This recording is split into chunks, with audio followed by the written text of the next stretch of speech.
میں فرحت زیبا assistant professor شعبہ Urdu S memorial college Ranchi same 6 paper 13 عنوان ہے میر تقی میر کی شاعرانہ عظمت۔ میر تقی میر کی پیدائش 1722 میں اکبر آباد آگرہ میں ہوئی۔ میر نے اردو شاعری کی تقریباً سبھی صنفوں پر طبع آزمائی کی ہے۔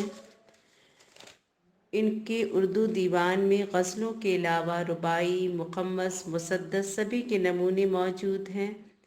قصیدہ گوئی اور مرثیہ نگاری میں بھی انہیں خاص کامیابی ملی ہے، مگر ان کی شہرت عام اور بقا دوام کا اصل سبب ان کی غزلیں ہیں، جن میں غم جانا اور غم دوراں، آپ بیتی اور جگ بیتی دونوں کی ہم آہنگی نے بے حد لطف پیدا کر دیا ہے۔ میر نے زندگی میں جو دکھ اٹھائے، پہلے دل کی بستی کو اجڑتے ہوئے دیکھا، پھر دہلی کی تباہی و بربادی کا منظر دیکھا۔ ان سب کو اپنی شخصیت میں جذب کر کے اپنی شاعری کا حصہ بنا دیا۔ یہی وجہ ہے کہ ان کی شاعری میں بے حد سوز و گداز، درد اور تاثیر ہے۔ خود ہی کہتے ہیں کہ ہم کو شاعر نہ کہو، میر کے صاحب ہم نے درد و غم کتنے کیے جمع تو دیوان کیا۔ میر کی غزلوں میں ہمیں زمانے کا غم بھی ملتا ہے اور محبت کا غم بھی ملتا ہے۔ میر نے ایک محبت تو کسی حسین نازنین سے کی تھی اور دوسرے خود دہلی سے، اس کے بازاروں، گلی کوچوں اور باشندوں سے۔ میر کو دونوں ہی محبتوں میں ناکامی کا داغ اٹھانا پڑا۔ ان کا دل و جگر خون ہوا اور اسی خون جگر کی سرخی سے انہوں نے اپنی غزلوں میں رنگ بھرا۔ خود ہی کہتے ہیں کہ دل پر خونکے ایک گلابی سے، عمر بھر ہم رہے شرابی سے۔ گویا میر کی غزلوں میں شدید عالمگیر کیفیات بھرپور انداز میں پیش ہوئی ہے۔ ان میں درد ہے اور تاثر ہے بھی۔ میر کی غزلوں کو تاثیر عطا کرنے میں ان کی سادہ اسلوب کا بھی ہاتھ رہا ہے۔ دل کی باتیں اگر دل کی زبان میں کی جائیں تبھی اچھی لگتی ہیں۔ میر کی غزلوں کی زبان دل کی زبان ہے۔ سادگی، صفائی، روانی، شائستگی، پاکیزگی اور غنیت میر کے اسلوب کی وہ خصوصیات ہیں جن کے سبب ان کی غزلیں آج بھی مقبول ہیں۔ بلا شبہ وہ آج بھی شہنشاہ تغزل کہے جانے کے مستحق ہیں۔ میر کی شخصیت ان کے ماحول کی سچی تصویر ہے اور ان کی شاعری ان کی شخصیت اور زندگی کا آئینہ ہے۔ وہ ان شاعروں میں نہیں جن کا فن محض تخیل کی پیداوار ہو۔ ان کا ایک شعر ان کی حیات نامراد کے کسی نہ کسی واقعے کا عکس ہے۔ بقول امداد امام عصر، جو خستگی اور برشستگی ہے وہ محض تخیل کے زور سے نہیں پیدا کی جا سکتی۔ تخیل کا دخل اتنا ہے کہ شاعر کے ذاتی تجربات و محسوسات کا کائناتی اثر انگیز مل گئی ہے۔ جب منہ بولے باپ کا سایہ سر سے اٹھ گیا اور باپ نے بھی آنکھیں موند لیں تو میر کے سوتیلے بھائیوں نے ان کو ستانا شروع کر دیا۔ ستانے کا ایک بہانہ بھی مل گیا، جیسا کہ تذکرہ بہار بے خزاں میں درج ہے۔ میر کو اپنی ایک عزیز سے جو پری تمثال تھی عشق ہو گیا۔ ان کے بھائی نے مجبور کیا کہ وہ وطن چھوڑ دے تاکہ عشق کا راز افشاں نہ ہو اور کنبہ رسوائی سے بچ جائے۔ میر کو اپنے محبوب کی رسوائی گوارا نہ ہوئی، چنانچہ انہوں نے اکبر آباد چھوڑ دیا۔ جاتا ہے آسماں لیے کوچے سے یار کے، آتا ہے جی بھرا در و دیوار دیکھ کر۔ چلا اکبر آباد سے جس گھڑی، درد و بام پر چشم حسرت پڑی۔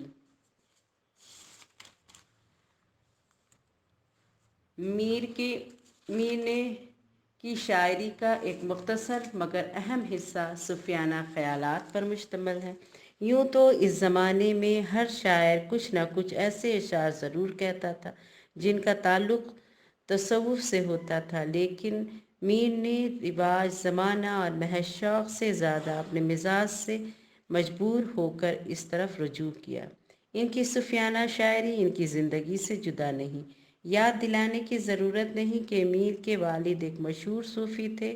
ان کے منہ بولے باپ میر امان اللہ بھی صوفی تھے، جنہوں نے ہمیشہ میر کو درویشوں اور فقیروں کی صحبت میں رکھا۔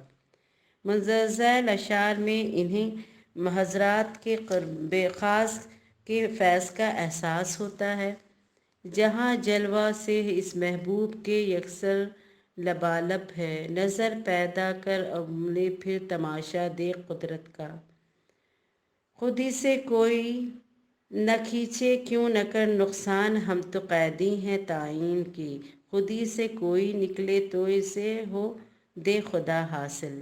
میر کی شخصیت اور سیرت کے ضمن میں ان کے بد دماغی کا ذکر بہت نمایاں طور پر کیا جاتا رہا ہے۔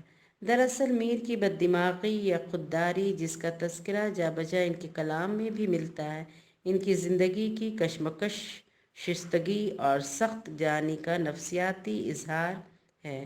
جس شخص نے زندگی بھر خون نابہ کشی کی ہو اور مرمر کی عمر تمام کی ہو، اس کے مزاج کی تلخی کو سمجھنا مشکل کام نہیں۔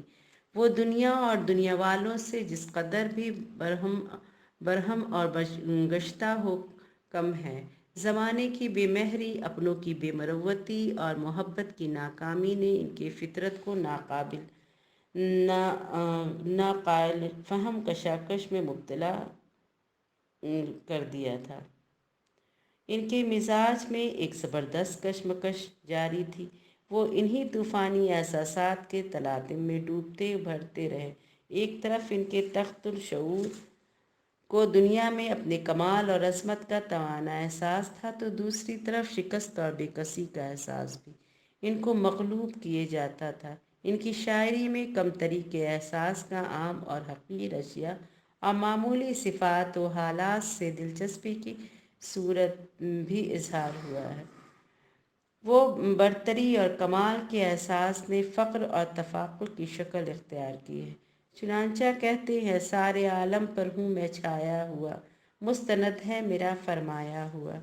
ان اشعار میں میر کی انفرادیت آسمان کی بلندیوں سے آواز دے رہی ہے، لیکن اس آواز کو سننے والے اس زمانے میں بہت کم لوگ تھے۔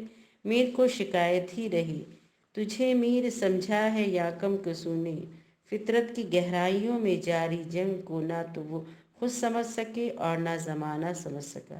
نتیجہ یہ ہوا کہ وہ اپنے آپ سے، رفیقوں سے، زمین اور آسمانوں سے الجھتے رہے، جھگڑتے رہے۔ اتنی بھی بد مزاجی ہر لخت میر تم کو الجھاؤ ہے زمیں سے جھگڑا اے آسماں کا۔ میر کے یہاں عشق توانائی کی علامت ہے۔ عالم عشق نے میر کو جینا سکھایا اور حوصلہ مندی بخشا۔ یہ عشق کا ہی تھا کہ انہوں نے عالم زندگی سے کبھی شکست نہیں مانی، بلکہ دل کی تلخی کو شیرینی اور ذہن کی پریشان خیالی کو سبک روی اور آہستہ خرامی کا انداز دیا۔ یہ انہی کے جگرداری کی تھی کہ تمام زندگی کی المناکی برشستگی اور خستگی کو اتنا لطیف اور پرنشاط پیرا میں بیان کی دیا کہ انہیں لافانی تخلیقات کا درجہ مل گیا۔ دل پر پھونکی ایک گلابی سے، ہم رہے عمر بھر شرابی سے۔ یوں تو ہر بڑا فنکار اپنے ماحول کا عکاس ہوتا ہے اور اس تخلیق میں اس کے وجود کی پرچھائیاں کاپتی رہتی ہیں، لیکن میر اپنی شاعری میں جس طرح جلوہ گر ہوئے ہیں، وہ اردو شاعری میں اس کی مثال نہیں ملتی۔ وہ ہو بہو وہی ہے جو ان کی شاعری ہے، یعنی یکسر سوز و گداز۔ میر کا دیوان ان کی زندگی کا مرقع ہے، جس میں انہوں نے اپنی نامراد اور حسرت بھری حیات اور منتشر سانحات کی خوش رنگ تصویروں کو جمع کر دیا ہے۔